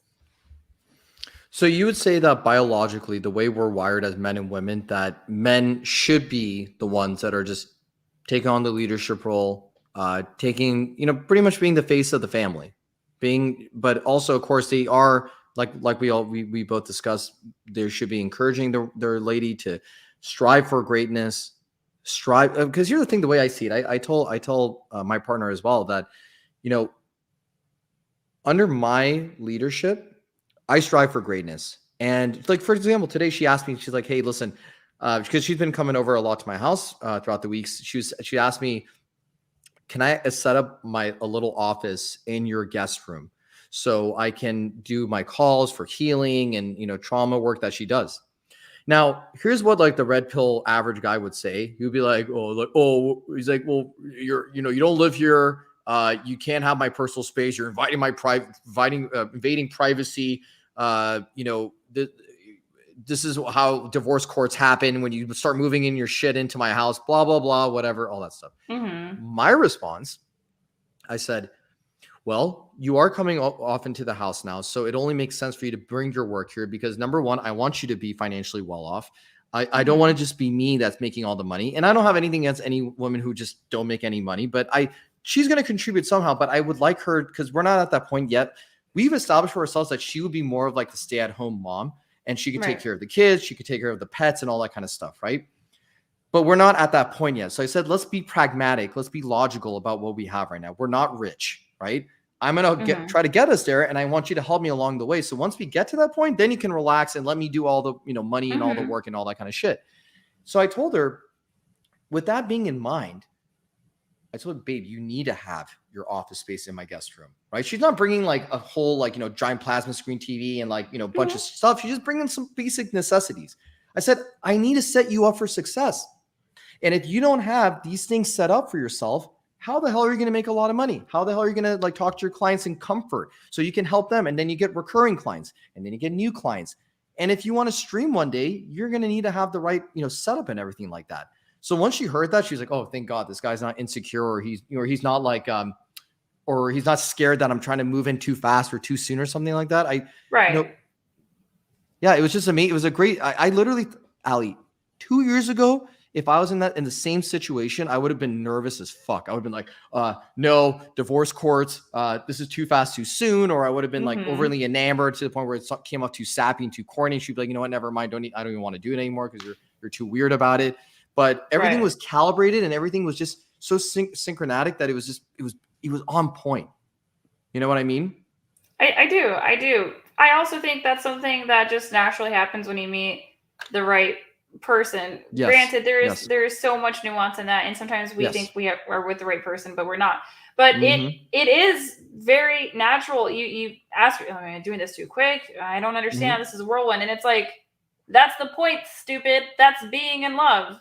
As long as it's a decent person that you're paired up with, because there's been times in the past when you're younger and you don't know yourself. I think as long as you have an idea of who you are truly to your core, you've gone through this experience of coming of age and you get it, then you're good to go with dating. That's one of the reasons why I kind of am wary, right? I'm a little bit wary of women that are younger than 24 getting married. I think it's possible, but I think it's hard for most modern women to really know who they are until 24. If that, I can say I didn't feel like an adult until I was like 25, I think. Whenever your mortality starts to bother you, like it's probably time to start dating. But you did ask something earlier. You said, whether or not I think that men need to be the face that leads the family and all these other things. I want to say in the West, yes, and this is going to be kind of like a mini rabbit hole. Like let me just take you through real quick. So there's an idea that gender is a social construct, which I can get on board with. I could see how that's something that we create. Think about how we create money, right? We just made this piece of paper somehow has value as a human species. We're going on this anthropological journey right now. So like it's possible. I think the most decent explanation for gender roles and why they exist or the way that they came to be is that they are more biocultural. People like to think of culture as being something absolutely separate, right? But I think like, what if it's possible that culture is involved in the same preservation of the species as evolution? Maybe we do certain practices to make sure that we can get by and protect ourselves and reproduce in safety. So these gender roles that we have in the West, they're patriarchal, and that's going to come from an Abrahamic undertone, which is like religious underpinnings, which it's fine. That's just how the West was founded. But you'll go to other countries, and there are matriarchal societies where women are running the show, and the men are pretty much just hanging out, but they're meeting up with them so that they can have sex and reproduce. But I just want to say it's so contextual. I don't want to say that it doesn't exist. I'm a huge fan of gender roles and traditionalism. But yeah, I hate to break it to some of these people out there, but if you're in a Western civilization, your man should be leading, because otherwise you're going to face a lot of judgment, and you have to be prepared for that. And if you're not prepared for that, I say like live in what's going to be the most cognitively right for you. Like it feels good for me to be in a traditional relationship where my man is leading. I didn't like being a masculine woman. I didn't like being under constant pressure at work. And, I don't know if I'm just a hypersensitive woman, but I am pretty sure some women out there are crying at work in the bathroom and just not saying anything. I am so sure. I can't tell you how many times I've had my female coworkers like, I need a moment. But I don't see that same thing with men. I can't help but feel like all this fake labor is making us miserable. It's just what I think. Yeah, no. I think ultimately, like you said, it just boils down to like what makes you cognitively like feel comfortable about it. Because I used to debate people where they say that the woman should be leading the relationship. At the end of the day, it really, now that I'm in a relationship, now I can really see it just depends on like what suits you. You enjoy an age gap relationship. There's other people that out there are gonna be like, no, it's not right, it's not moral, or whatever the hell they'll say. They'll have their opinions, and then I'm, dating someone that's not within my ethnicity. So I'm sure there's people out there saying like you shouldn't do cross. There's opinions for everything. But all that matters, Alys, right, is like what we want to do. And another thing I wanted to ask you regarding your clients, without revealing any of their problems, without revealing their identities, what is the average thing that a female client of yours is asking your help for? Like, is it like, I want to find a man? Is it, I'm having trouble being too masculine or something like that? What's the issue, the common issue you see, common theme? This is going to be hard. I can trim it down to basically 3 areas is what I can trim it down to. Sure. Weight loss, for sure, dating, and femininity. These are all separate subjects, but that's normally what they come to me the most for. And I want to say I have 100% success rate when it comes to weight loss with women. Nice. The red pill just says average women are awful and horrible. I don't think they're educated, because I'm not doing anything spectacular when I coach women on nutrition. I just tell them how to measure their food, how to count their calories, how to find their BMR. And then I try to work on a program that's going to be sustainable for them. Maybe she doesn't want to eat a high fat diet. Maybe she likes sweets. Sweets are okay, but just fit it into your calories for the day, right? And so I work with them on what's going to be sustainable. And I also work with them on a fitness plan that's sustainable. Not everybody is going to be comfortable doing CrossFit or running long distance. I love doing that stuff. I know people that would rather die. I say whatever fitness plan is going to be the one that you can keep is going to be the best fitness plan for you. I do get hit up for dating, and that's more of a confidence building. Men really underestimate just how shy women are. I understand, your modern women, the women that are out here just trying to get it in, pump and dump situation. Yeah, she's fine. But for the women that are trying to find boyfriends, yeah, some of them do struggle with confidence to put themselves out there. So I work on that and I let them know, more often than not, you're probably not going to get rejected in the same way that a man will. Dating within your league is not a bad thing. Accurately assess yourself. And I also remind them men are simple creatures. Hello goes a long way. And femininity work is style, personality, and I help them to take their old thoughts that they have in regards to their male partners, because sometimes these women are quarrelsome, and women don't mean to be. I want to tell you right now, most women that are bad wives don't mean to be bad wives. They just can't help themselves, guys, or maybe they're not getting checked enough. And checking a woman in the long term, cognitive changes, that's going to take a while, and sometimes they need a professional. So with these women that are quarrelsome, I will have them look at the moment when they're mad, right? Is it legitimate? What is she actually mad about? Because sometimes she's just mad that he talked, that he just opened his mouth, that he's just having a conversation. And I gotta say, like, we're just human. So then I say, okay, like, they think what they hear is when they're angry, and in this phase, he's just yapping about his day, all this other stuff. I could care less about it. This has nothing to do with Kim Kardashian. I'm over it. Right. Shut up.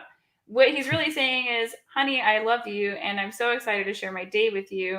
Right. I cherish time together. So you just reframe it. So I teach them when they think that old thought to, like, assess their body, their mood. Are they being factual in this aggression, or can they reform it and change it? And if you do that enough times, it becomes habit. Mm-hmm. How dare he? Yes, Frank. How dare he? How dare he speak to me? I have a headache. I don't want to hear anything.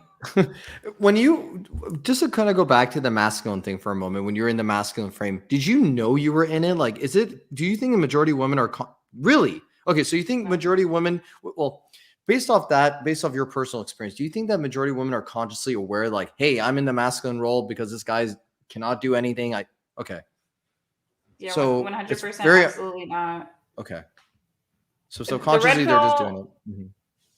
Yeah, sorry, I don't mean to cut you off. No, you're good. Go ahead. The red pill really, like, talks about women as if we're beings that know what we're doing. A lot of the things, and can we just be frank here?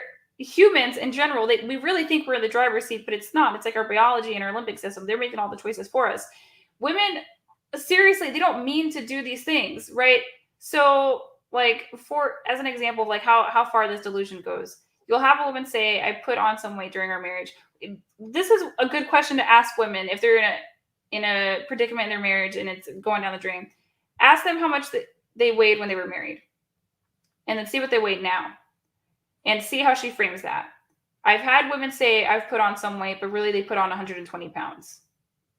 It's not some weight, right? And they don't understand. They don't think, like, they can feel it, but it hasn't cognitively hit them yet, because it's very painful to say, I've let myself go to the point where my husband is no longer attracted to me. And they don't think that they can really do anything about it. And so, but then you want to frame it too. I'm going to take you through a couple of examples here. Yeah, there are some other examples where a woman will stop sleeping with her husband, right? And she thinks that it's her right to, I don't want to sleep with him because I don't want to sleep with him, period. And if this goes on for 6 months or a year, I don't care. But then if we were to flip the script on them, and you would say, do you mean to tell me that you were sequestering your husband in masturbation for the rest of his life, or for the rest of the duration of your marriage? Do you truly think that's sustainable? A lot of them will say, I did not think about it like that. So you just have to find a way to reframe these things, to question these women, so that they can see that, yeah, maybe it's you that is the problem. And we hear a lot of complaints about modern women. I don't think it's modern women. I think it's pathological women, because feminism has taught women that men are the problem all the time. And it can never be that the woman is the issue. So she can never work on herself. Like, the fact that I'm afraid sometimes to go to my girlfriends or female family members and say, look, I don't think you're mentally stable right now. I think you really need to get into some talk therapy, out of love, not out of criticism. But they say, what do you mean I need to go to therapy? It's a problem. So I don't think there's modern women. I think it's pathological women. Show me a woman that's mentally stable, that is willing to ruin the father of her children's lives in a divorce and zero him out. That's not mental stability. So there's just so many issues, and I promise, like, most women don't mean to be bad. They just are absolutely oblivious. You know, I experienced it myself. I think we're fairly solipsistic. Maybe that's got to do with the West and how it's, you know, cultured women. But I have found times in my relationship where I'm like, I cannot believe this man is talking to me. I'm like, shut up. But then I'm like, oh my gosh, that is awful. Because if I was excited to share my day with him, I would feel horrible about who I was if I wasn't hearing him out. So then I say, you know what, self, that's a selfish thought. This is somebody who loves me enough to share his day with me. Like, why don't I listen? Wow. And that, you know, guys, that was just straight out the playbook right there, the ladies' playbook right there. Like, so, you know, the reframing is so important. That's why, like, we've been talking about communication throughout this whole stream. It's so important to be able to have conflict resolution skills. And remember, like, sometimes, like with ladies, again, they're going based off emotion, or they're just kind of, you know, whatever they're feeling in the moment. You got to bring them back into the logic and say, okay, so pretty much what you're saying is this and this and this and this. And then she'll be like, well, no, I don't really mean it this way. And you say, okay, so then what way do you mean though? Right. And I think that was great. that was some big facts right there. I love that every time that when you share some posts, it's always like some new information about like just the female brain and like the female mind. And honestly, it's like a breath of fresh air to hear ladies talking about females instead of like guys talking about girls the whole time. Because I'll tell you this, the red pill, as much as you enjoy it, Ali, like it has its like dark moments as well, where there are, where we, you know who I'm talking about. Like there's like some, like, you know, we've exchanged some notes on like certain posts that we've seen before where like they're just bashing women. And that's the one thing I won't stand for in the red pill community. So I don't, guys, I'm not a white knight. So whoever like says like, oh, white knight simp or whatever, like, no, it's called about being a good person. And these people have feelings too, right? You don't have to, you don't have to settle yourself with a woman who's treating you like shit. If she's treating you like shit, that's your problem. You allowed it to happen. So 100%. Same thing for women. A man's treating you like trash. You were accepting being treated like trash. I had an experience with, I had my red pill rage sometime this year, but when I first got with my fiance, dude was in the red pill rage. Like I am so serious. And to be fair, I think he had, I think like 2 years ago, broken up with a woman that strung him along for 8 years. You know what I mean? And so he goes back, he's like, man, my blue pill days and all this other stuff. And so like we had a really hard time where I had to like, I love you. I love you. I don't love your money. The money's nice. Don't stop earning it. But I love you. You're awesome. And it just took so long to gain his trust. And I really do. I think just women have to be kind. The same way that we want men to be kind to us, which, you know, they have to be kind to us, because I'm pretty sure I can find 7 different ways from Sunday to sue a dude if he's not kind to me. But we have to be nicer to men because we don't know the problems that we're leaving behind. There are men that I've destroyed.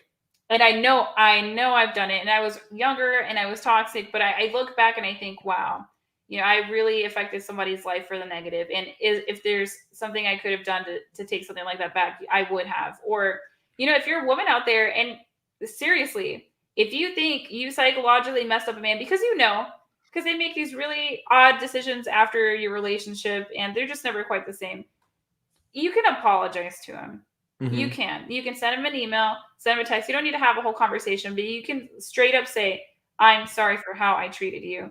But that's what begets all of this red pill rage, is because the women are given so much benefit, right, in terms of the legal system. Like, people don't want to entertain the idea that if I wanted to stop figuring life out and stop working hard as a woman, if I wanted to get pregnant by a rich man and take him for all he had, I could.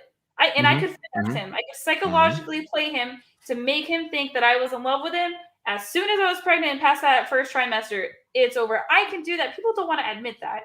And I understand sometimes women don't have the best role models. Again, pathological women are going unchecked. But if that's ever been you, make it right. If you have your baby daddy on child support and you really don't think you did that out of anger and you don't think you actually need that child support and he'll do it out of court, just change it. Just go back. You can fix your stuff, ladies. You can totally do it.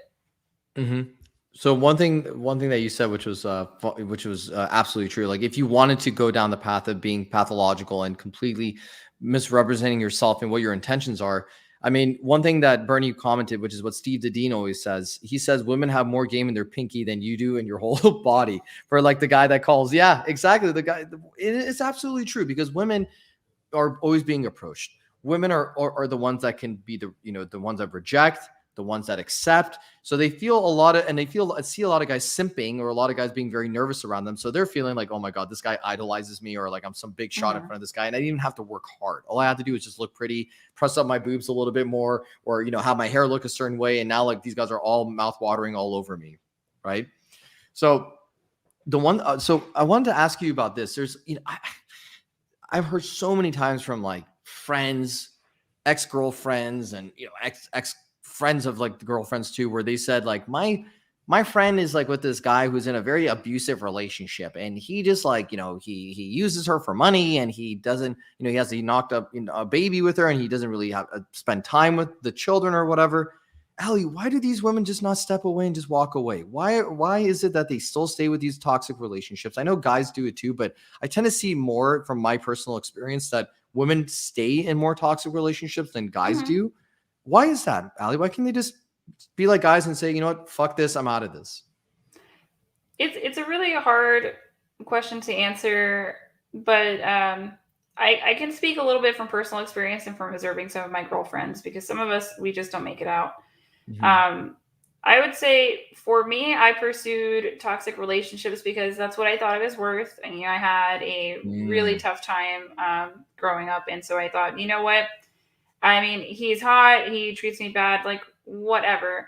And I did have a domestic violence relationship once, but that ended very, very quickly. He didn't hit me, but it was one of those things where I knew if he's willing to disrespect me this early, that it would turn into something like that later.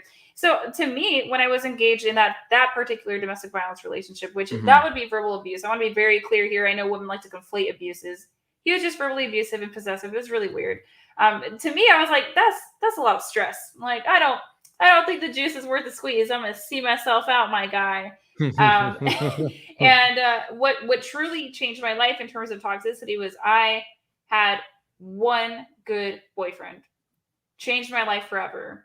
Changed the way I'm attracted to men. Made me attracted to good men. Not, there's a difference between a nice guy and a good man. He just changed it for me. He took me to my first nice restaurant. He pulled out chairs for me. He really listened to my feelings. I took that for granted. I ended up flipping the game on him, and I tried to break up with him because I thought that he would want me back. I'm like, he's going to see how much I'm worth once I leave him. He going to ask for me back. That was 8 years ago. Still waiting. But a lot of women haven't had that moment where they're like, a man is really willing to do this much for me. That's so humbling.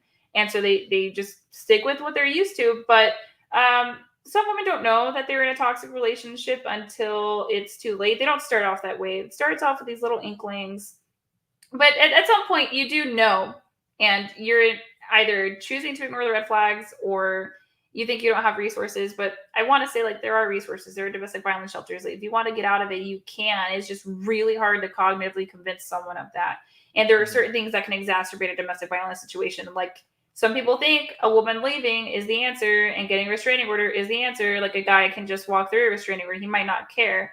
And the other piece about why women pursue toxic relationships, outside of low self-esteem and outside of like being fooled, is that's what they witnessed growing up. They might not know. A lot of people, when they go through trauma in the moment, they don't realize that that's what it is. They think, oh, my parents were dysfunctional. They don't think, oh, my parents hit each other. That's a problem. So I would say that that's really where the toxicity is going on. But that at the same time, like, how are these women meeting men? How are they engaging with men, right? Because Tinder is a sociopath's playground. If a man wanted ill-gotten gains with the minimal effort possible, and he was reasonably attractive and didn't feel remorse, he would use Tinder, right? Just to get these women and reel them in. And so if that's what you're doing, like, you're going to have some of these bad responses. And I also feel that in some ways women traumatize themselves.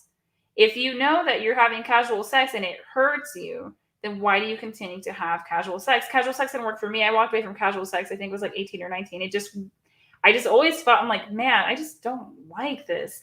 But here's the thing too. Some women don't know that they can say no. Like, we talk about consent and all this stuff.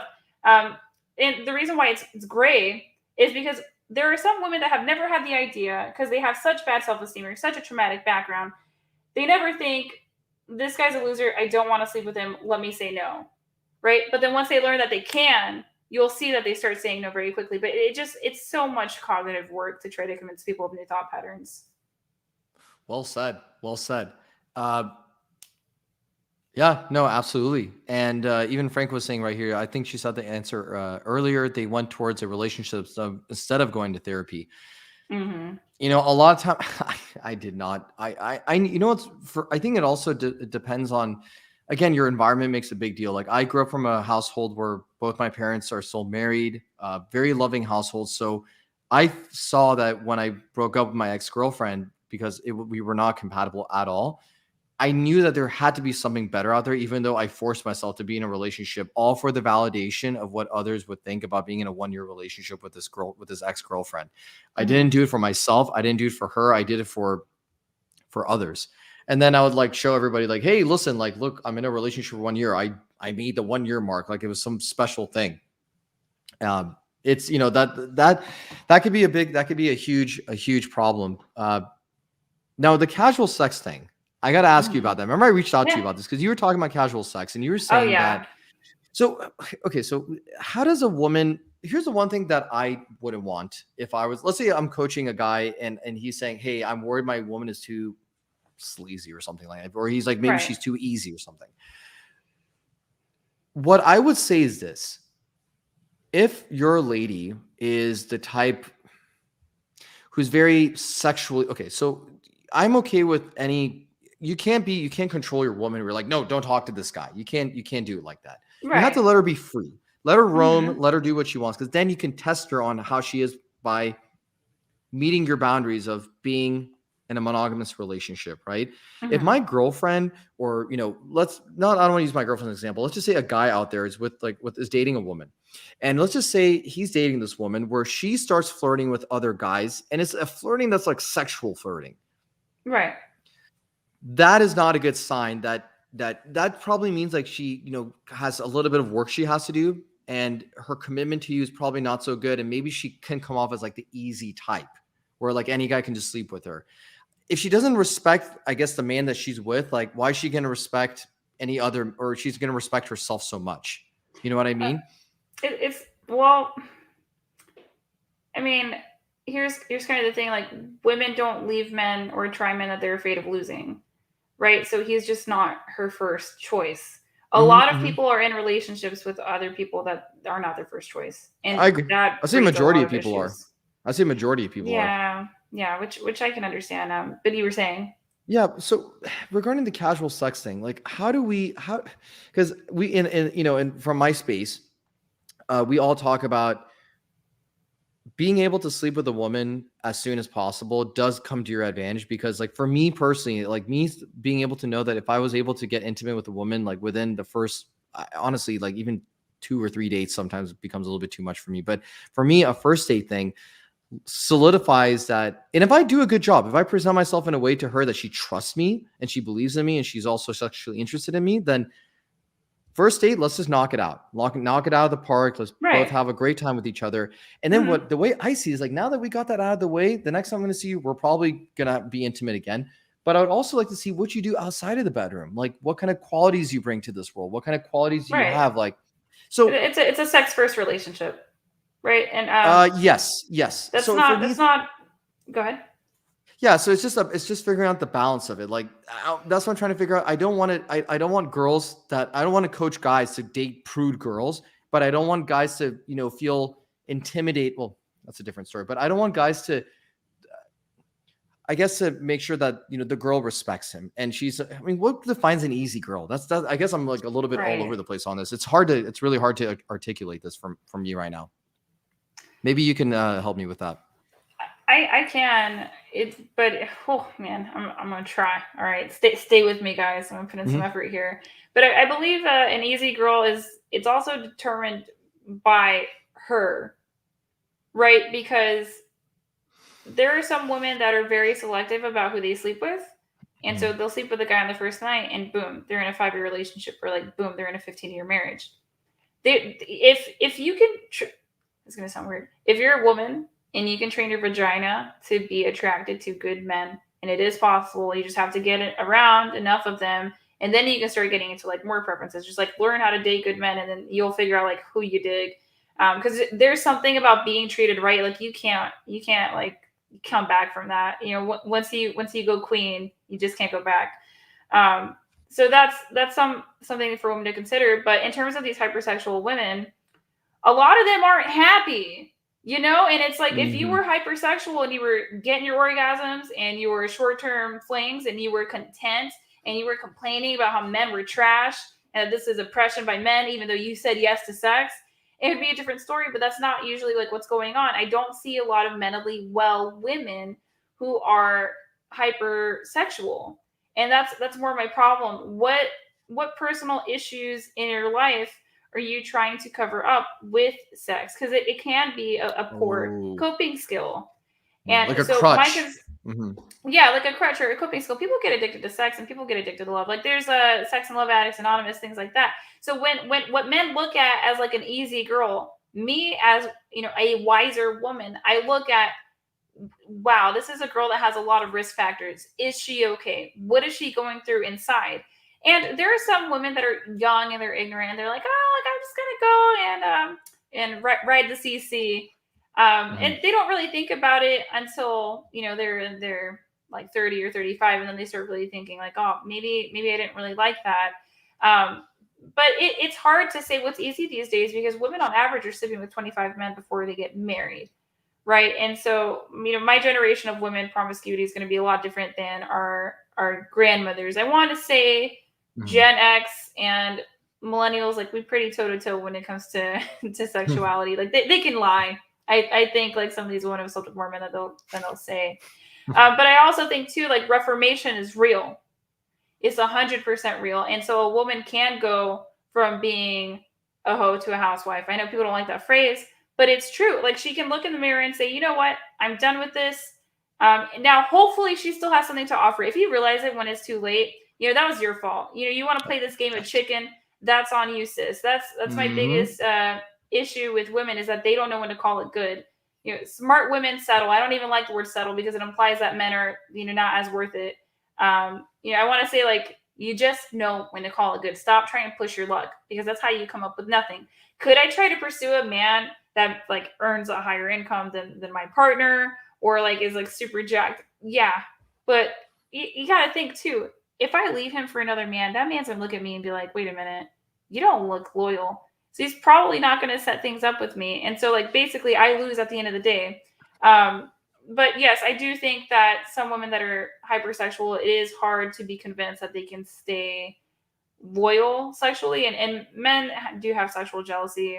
I think you can try whatever version of open or closed marriage or relationship that you want. But I want to say people do more average things than they don't. I think okay, so now I have way more clarity on the casual, on avoiding casual. Well, you're again, are you is your coaching or where you stand on casual sex? Like you don't believe sex before marriage? Is that where your stance is? I think if a woman wants to wait to save herself until marriage, I think that's fine. But I don't think that's most women. Like for example, you know, I want to word this very carefully. I've only slept with, you know, 2 men in the past 7 years, and that's just what works for me, right? And so like to a lot of people that can seem, you know, like more like being a prude, but that's more so what fits for me. And there are a lot of, you know, I'm an academic, I'm an intellectual Christian. There's not a lot of us out there where we like science and then we also like God. And I know that the Bible says that I shouldn't be, you know, like sleeping with my fiance, but like this is my life and this is my sexuality. And I would rather a woman has sex in a long-term committed relationship than does all the bar shags. Unless like there are women that truly they're masculine in nature and they can go out at a bar and they can have orgasms and they can go home and sleep alone and they're okay with that. And they're okay with doing that well into their 50s, well into their 60s. I just don't think that's most women. I'm not opposed to casual sex, but I also think it's disingenuous to tell women that their body count isn't going to psychologically affect them and isn't going to change their spot in the sexual dating market. Does that answer your question? Yeah, so I'm glad you brought up the body count thing because I remember I mentioned that a body count doesn't matter for a woman because here's why. You said something very important. You said that as a woman, you should not be using your your allure of being sexy and being able to get a guy to sleep with you as a crush for a personal issue that you're having. Yes. I thought of particularly one girl from high school that was like that, very promiscuous in our high school, and like she was like no well known for it. And I remember like now that I'm thinking about it, like over the years, like she has some mental issues that she had to deal with, right? And for women that are not so much using sex as a crutch for their personal issues, they use it in some other way, like whether it's through drinking or something like that, or Hmm. coping in whatever way they do. When it comes to the body count debate, first of all, guys don't need to. I don't think I don't think it's their business to ask the woman like, how many guys have you slept with before, or yeah, how many guys you slept with before. Right, right. And it just, first of all, women, when they hear that, they're just like, what do you want me to tell you that I'm like a whore to you? Like that I slept with like all these dudes? Like they're probably thinking like, first of all, they're getting nervous by that question. They're putting them Yeah, in a, they are going to be nervous. Hmm. and they're, and you know what? If Ali, if everything is harmonious, why do you want to ask that question? Like there's no need.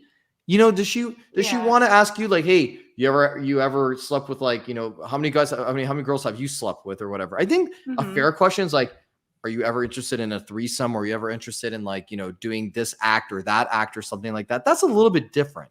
But to say like exactly like what gain do you get out of the whole body count question? And what I've been taught, and I agree with it, is that you're never going to know the truth about the body count. Girls will always like slash it in half, or they'll give you 25%, or they'll give you, Hmm. instead of saying they slept with two, they slept with one. Right. It doesn't really go anywhere. I agree, and I also disagree, Okay. right? Because a body count thing, that's a dating preference, and you're allowed to have dating preferences. I, as someone who does not like casual sex, would not want to pair up with someone who has been doing the casual sex for, in my opinion, too long. But at the same time, I know people that, yeah, they were in hookup culture, and guess what? They met each other and now they're dating. I've seen it happen, but here's like the problem about being a well-slept woman. It's that whole alpha widow thing. And it's true. Because there is nothing more devastating to a woman to be with a man and have been sexually intimate, and you're in a long-term committed relationship, but the whole time you know that he is not the best sex you ever had. You know that, right? And that's a Mm-hmm. huge weight to carry. And how do you even like bring that up or say that to someone? But I this is where I think that women can take more control over their sex lives, right? I think as long as you speak the same language and you're at a baseline attracted to each other, there's no reason for you to have bad sex. You should be able to communicate instructions to your male partner, but a lot of women don't actually know what their body's like. Like women are dying their whole like 70s, never had a G-spot orgasm ever. And so to that, I say, you know what? If he hasn't been the best sex you've ever had, go on a sexual journey, go to a couple store, figure out what you like, figure out what he likes, and get good at it. Just get good. You can make it as mind blowing as you want it to be. But that's the problem about being a well slept woman. And if you're ignorant of your body, that's what transfers to the new relationship, is because you go to sleep every night knowing he is not hitting it right. And now you can teach a man to do that. But again, like Yes. I've been harping on, women are unfamiliar with their bodies at times. You don't think Yeah. so? No, I no, worked at they a couple store can. for a year. No, they can. They can. It's just, I don't know how. I mean, if it's like, let's just say, hey, babe, let's just say the sex is usually really, really good. And you're like, hey, babe, instead of like, Mhm. putting me in this position, can you just do this position like a little bit more often? Different story. But to teach a guy like, hey, this is how I want you to bone me. I want you to like do this, explain like a whole like demonstration of like what position, stretching the leg Yeah. this way, pretzel this. I mean, it can work, but it's just, I don't know. Like, is that same level of respect still there? Or she sees the guys Oh, the same way? and so this would It this would have to be depends. like, I think it'd have to depend on this is a mature relationship here, Yeah. because so I worked at a couple store. I wanted to know anything and everything about sex, and so I said, okay, Mhm. like let me go work there. By the way, fat paychecks. I got a commission for selling toys to couples. Love it. But that is where I learned literally every woman is different, like a snowflake. What makes one woman climax is not going to make another one. And so, like, they do have specific desires and specific positions that they like. But at the same time, what she liked last month might not be what she likes this month. I am so serious about the snowflake thing when it comes to women sexually. So, like, is it uncomfortable to have to learn how to get your woman off? Yeah. But is it going to be worth it at the end where you guys have a satisfied sex life and she doesn't even really think about cheating because she knows what she has at home is good and worth it? Yeah, no, I hear you. I guess just to quickly surface back to the body count thing. And how are you? Here's the thing: how are you going to know? How's a man going to know how many guys she has slept with prior? Like, there's no way. There's absolutely no way. I mean, it could be, again, if she's using sex to cope with a personal issue, the guy can eventually connect the dots.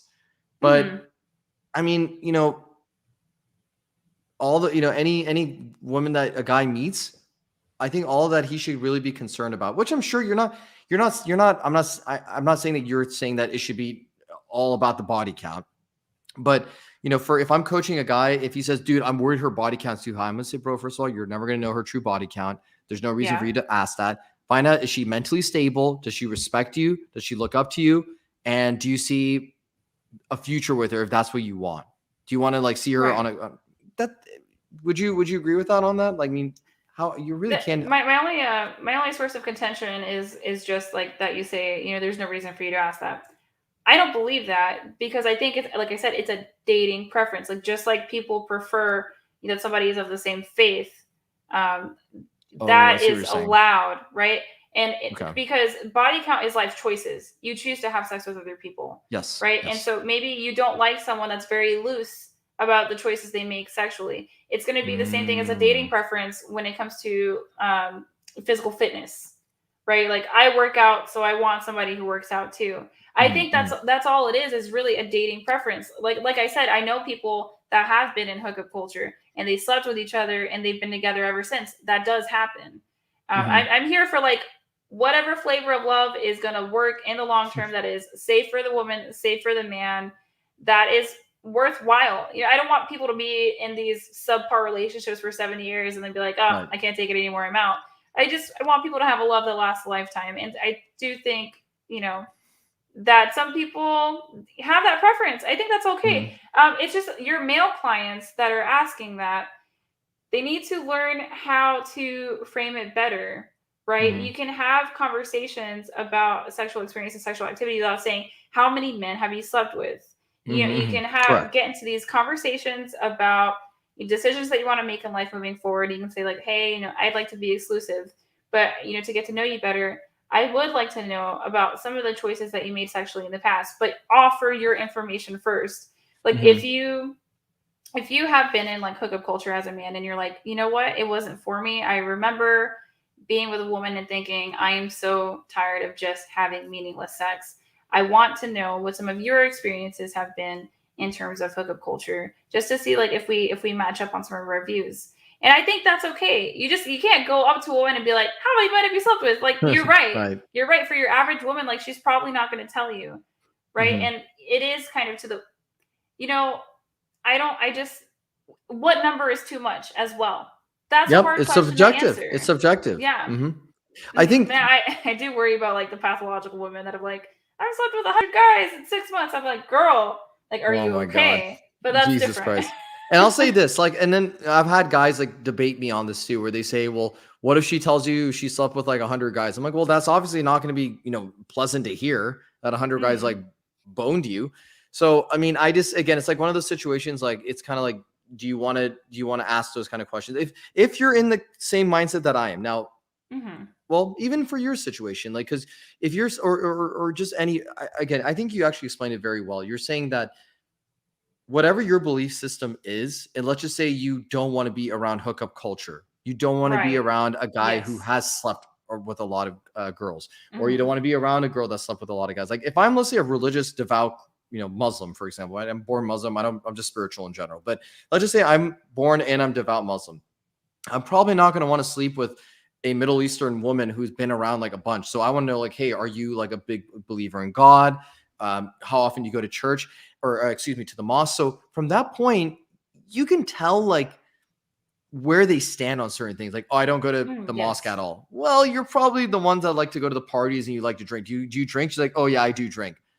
You're not really you're the kind of Muslim girl that I'm looking for. Then you're more like, you're out there, you're partying, you're more westernized.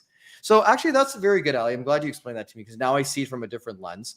The one thing I want to ask you about that one topic is let's say born agains, like born again Christians. Right. Right? How does that work then? Like, if we're gonna, this is kind of like a Seinfeld question, but I wanted to know, like, how does it work with born again Christians? Like, I want to say I'm a little hood and a lot of Jesus. I cannot stand like these born again Christian women, and they're not even born again, right?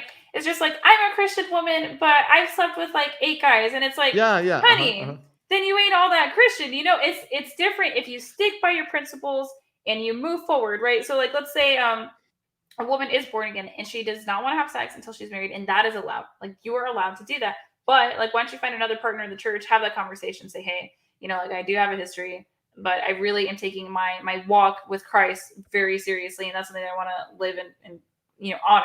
That's a lot different than being like, it's that whole, who will she break rules for, right? And so like, a man is going to know that you broke rules for bozo over here, so why won't you break the rule for him? I never understood this, why women would wait to sleep with a man that they want to be in a relationship with long term, but then be very loosey goosey with these bozos. That never made sense to me. You don't have the answer to that. You don't have the answer to that. I don't got the answers. These women don't make sense sometimes. Like, I think you gotta walk the walk if you're gonna talk the talk. If you don't want to be perceived as a promiscuous woman by a man, then just don't do it. That's it. Again, it goes with that red pill mantra that's spread around a lot in our community, which is women break rules for alphas, but they make rules for betas. Like, that was they do. such a huge game changer advice when I heard that, or like that whole I guess description of like women. I was like, I'm like, damn, that's actually okay. There's some validity in that. I have to say that there's some validity in this. So it was just really interesting. I if you haven't seen the show Sex Life on Netflix, by the way. Is it with the teens that are learning in school? No. So it's this actress named Sarah Shahi, and Sarah Shahi is with this other guy, and so she's the wife in the show. She has a husband she's married to. This guy is like known as like the beta male nice guy, right? Right. This guy's rich. He has a great position at a company. They have a beautiful home together. You have 2 lovely children. Like, everything you would want in a family is there. But the problem is the sex sucks. And there's something about the husband. She's like, I look at him and he's this and he's that, but this and that, but there feels like something is missing. And then she starts daydreaming about the alpha male who used to bone her all the time and do all these crazy wild things with her. I told you. Right? Yeah, 100%. So that whole paradigm was brought to light. And when I saw this on Netflix, I'm like, oh my God, like, I know there's so many marriages out there in America that people are dealing with this kind of marriages. And I think a lot of it has to do with the fact, like, when you say that these women, like, why do they make these guys wait? I just think because they know. Here's the thing. Okay, you said there's a nice difference between a nice guy and a great man, right? The great man, this is what he does. He will shoot his shot.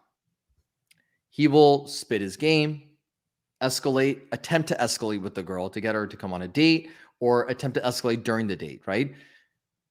If she doesn't have that high level of attraction for him, like, she sees him as probably his number 1 or number 2, at minimum number 2. Maybe she's debating between 2 other guys, right? But if this guy is not top priority, she's going to make him wait. It doesn't matter how good looking he is. It doesn't matter how rich he is. She's going to make him wait. He'll be like the nice guy, pretty much. Right. And the guy who's the nice guy, he has to be able to discern, okay, is this girl actually into me? Like, does she see me as I'm her number 1? Or am I just kind of like some dude, like, she just takes for granted? She hits me up when she feels like hitting me up. She doesn't really like kind of show emphasis or priority that she's like, that I'm like, a top option for her. If he doesn't do anything about it and he accepts it, or he doesn't know any better, that's going to be the nice guy. But the great man will see that, she doesn't take me as seriously. She is attractive, but like, we're not hitting it off the way it is. I'm just going to, maybe set her to the side and go see some other girls on the side. And he exercises his options too. Right. Right. I guess let me say this. If you're a woman that's very selective about who you sleep with, you don't have to worry about something like that.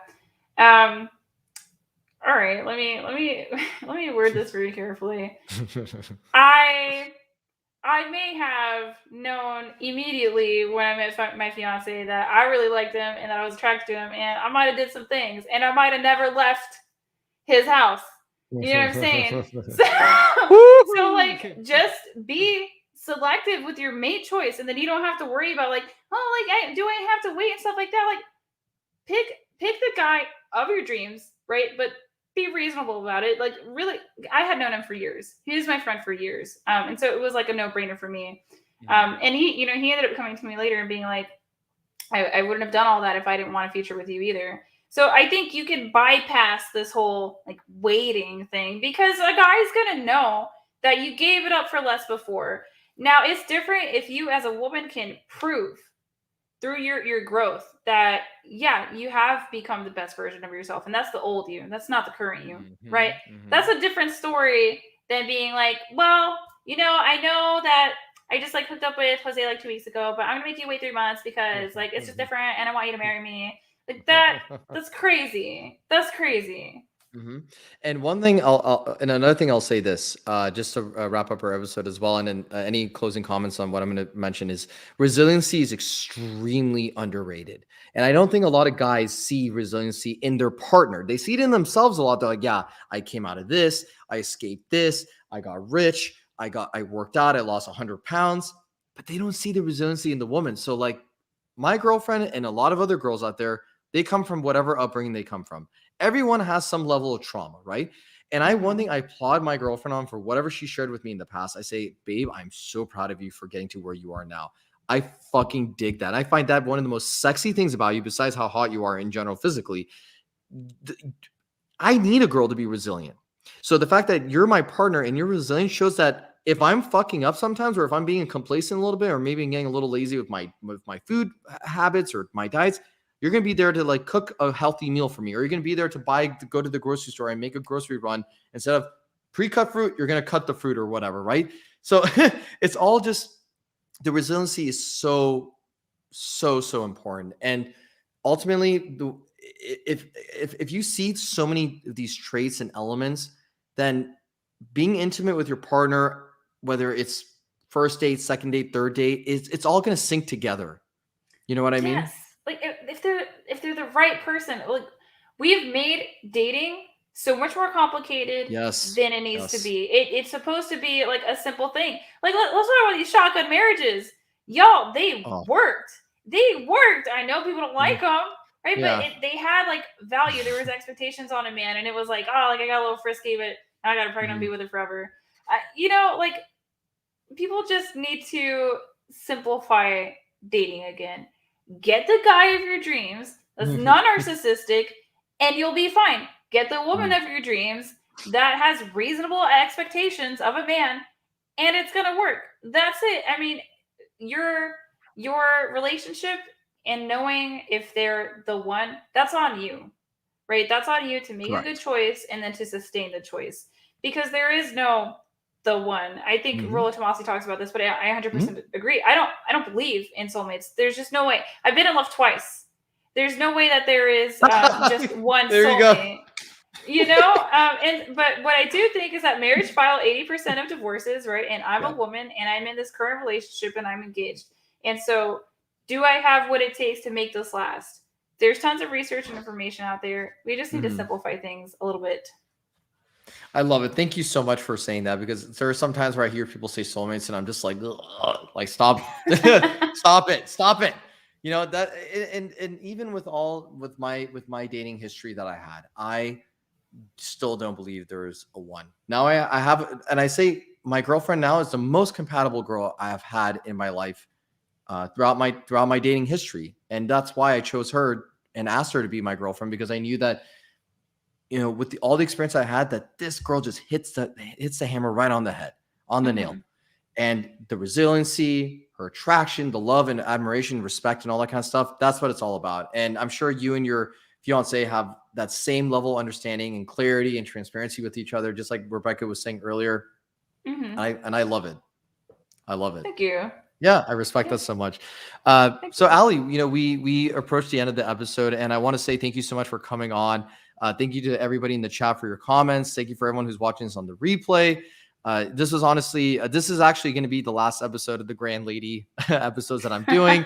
I'm going to rebrand completely, but I am still going to have like female guests that come on my show. I'm going to always do like a mixed bag of everybody. Anyone who I consider that someone is very intellectual, someone who can bring a lot of value to the show, and who I feel like they need to be known. And Ali, your time is coming. I know, like I told Rebecca that you're going to go on Fresh and Fit within the next 4 months. And then she got a call for Fresh and Fit like within like the next 2 weeks afterwards. I'm like, see, I told you, you're going to get there. I promise. And Ali, you are, again, I really appreciate the honesty, the clarity, the transparency that you bring. You're a breath of fresh air for guys, and you're a breath of fresh air for women. I'm sure a lot of women, they're going to have to, get used to like, information that you and Rebecca offer, but you guys are the pioneers. And there are other women out there that, we all need to like, have you collaborate with, so we can create this like female red pill kind of, I guess, so to speak. Yeah. So the message goes out there. The pink pill. Yeah. So the message goes out there, so all these ladies can know about what has made your relationship with your husband or with your fiance and Rebecca's relationship with her husband work so well. Thank you. Yeah, I would love to do that. I'll be on Rebecca's channel tomorrow. Not live. It's going to be her first recording. So she'll probably have that video dropping at the end of this week or maybe next week. So it'll be good. Awesome. I told Rebecca, you got to do live streams. She's like, oh my God, live streams are so crazy. There's so many comments. Yeah. Well, you know what? It's awesome. And I'm really looking forward to seeing your guys' episode as well and continually seeing your content. So Ali, where can people find you? I already posted your link tree. So if there's anything you want to share besides the link tree, you can also share your Instagram or any kind of literary work coming up, because you said you're a writer. We have like a book coming out soon by you. That'll be pretty cool if we saw a book. I wish. I'm really looking into it. I actually met with a female author today, and I think maybe it is time for me to write a book about, Reformation and finding your way through womanhood, and that it's kind of on us to figure it out, because we don't really have a lot of good female leaders. The manosphere is full of male mentors, and so we just have to try to create female mentorship in the best way that we can. But if you want to find me on Instagram, that's my most active platform. That's going to be @RealFemSapien. And if you want to check out my blog, that's going to be realfemsapien.com. If you need to shoot me an email because you want some insight on something, you can send me an email at ally@realfemsapien.com. I would love to hear from you all, and just let me know if there's something that you guys would like to have my take on. And I really appreciate you, Cameron, for having me on, and I'm honored. Absolutely. Thank you, guys. That will end the show, and we're going to have the last episode of the Grand Mail podcast next Tuesday. So I'm going to bring some special guests on, and tune in for that, guys. You all have a good night. Peace.